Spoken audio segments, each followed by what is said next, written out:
Hey, I'm Elizabeth Pagano, and I'm with 1:37 p.m. And my first question, hey, what's up? Thank you so much Elizabeth, for how you being doing? here. My first question is for Jen. So you've been playing Cortana since the very beginning, since Halo first started, for over It's 20 years. true. Yeah. Um, Basically, after that many games, what was the transition like to doing a series? Well, it's a different beast, right? I mean, it's the same character, slightly tweaked, very similar, slightly different. But it's for me, I'm doing motion capture with actors who are doing, live performance. So it's slightly different, a modality within a modality, I like to say. So I've got a lot more. Strangely enough, I have a lot more technical things that I have to worry about than I think everybody else does. Mm-hmm.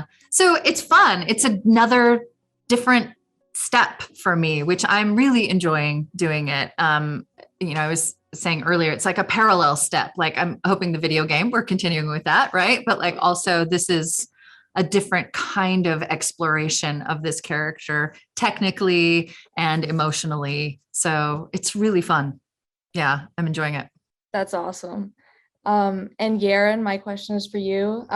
This is one of your first major roles, and you're doing this huge franchise with so many fans. How is it like joining a massive production like that? Intimidating. You're intimidated by me. Oh my God. Yes, so intimidated.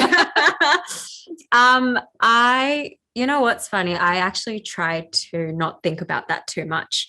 I did my part in doing the research and reading about everything I could about Halo and the universe and, my respect and homage to that.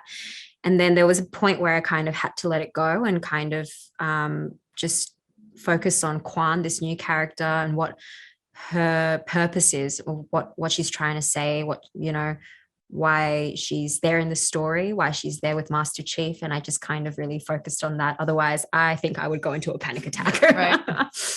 Yeah. Me too. Me Yeah, too. both of us. And I have another question for Jen. So you've been doing this so long and you know Cortana so well. Do you have any input when it comes to dialogue? And are you ever like, okay, Cortana would never say this? I don't know that I would say it quite that way. I don't think I would ever say Cortana would never, but I definitely had some moments where I said, can we try it this way? Can we maybe do this? Can I maybe say this instead? And Steve was our head writer was our showrunner was very receptive to that. There was also a couple moments where I remember I was directed to do something. This sounds like such a stinker thing, but I remember saying, I don't think Cortana would do that. And then brought Kiki on board and she was like, yeah, totally. No. So we've definitely been able to, I feel like I've been able to have some input for sure. Yeah. I mean, not with the plot, but with, smaller things. Absolutely. What I can control. Okay, awesome. Get control. Yeah. I think that's all my time. But thank you guys so much. It was awesome speaking to you guys. Thank you so much. Have a great day. You too. Thank you guys so much for being here. I really appreciate it. My first question is for Steven. What was the biggest challenge of adapting something so huge like Halo for the big screen? I think it's overwhelming at first. It's like the spigot opens up and you get just inundated with like 20 years of canon. And the first thing I did was went to Seattle for boot camp to kind of get a crash course, not really so much on the game itself, but more on the sort of ethos behind the game, the themes, the important core values. And then as you chip away and you realize that it is a lot to have, but it's actually a lot at your disposal. So once you sort of pick your path, then all that canon becomes just great grist for you to sort of pull from. And then it becomes this feedback loop with 343 where we're building on canon, we're borrowing from canon, we're adding to canon, and we're letting canon infuse everything. But focusing foremost on, what my job as a writer is just tell a good story with characters that you can relate to, with a journey that's compelling. And coming from outside of 343 and outside of the canon, being a tour guide for the uninitiated as well. So that even if you don't know the first thing about canon or about Halo, you're just watching a good TV show. And if you know canon up and down, the rewards are manifold because they're everywhere. because we focused on making sure we serviced that as well. So, it was daunting, but the whole show was daunting, just making a show of this scale. And luckily we had an amazing team of people working together through challenging circumstances between just production itself overseas and COVID.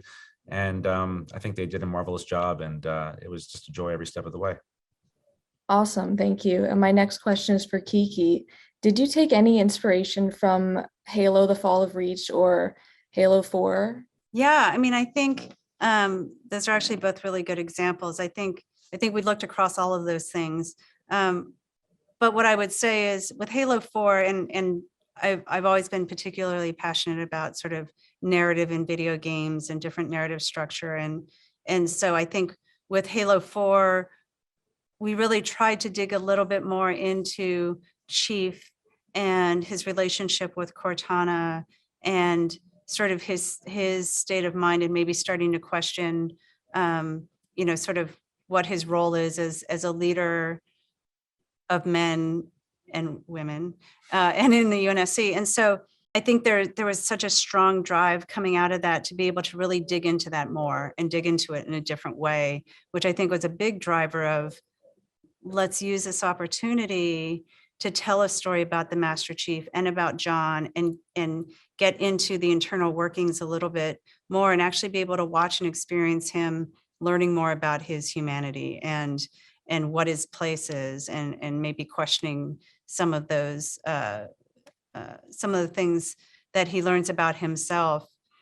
And so that John story became really important. That's where 8, 9, 10 hours became super important in going to a television series. So the origin story is super critical for John's journey, right? Him understanding and recognizing and reconciling where he came from was really important for him moving forward. And so absolutely all of those things influenced both the goals and the direction we took with the show. Awesome, thank you guys so much. I really appreciate it. Thank you. Thank you.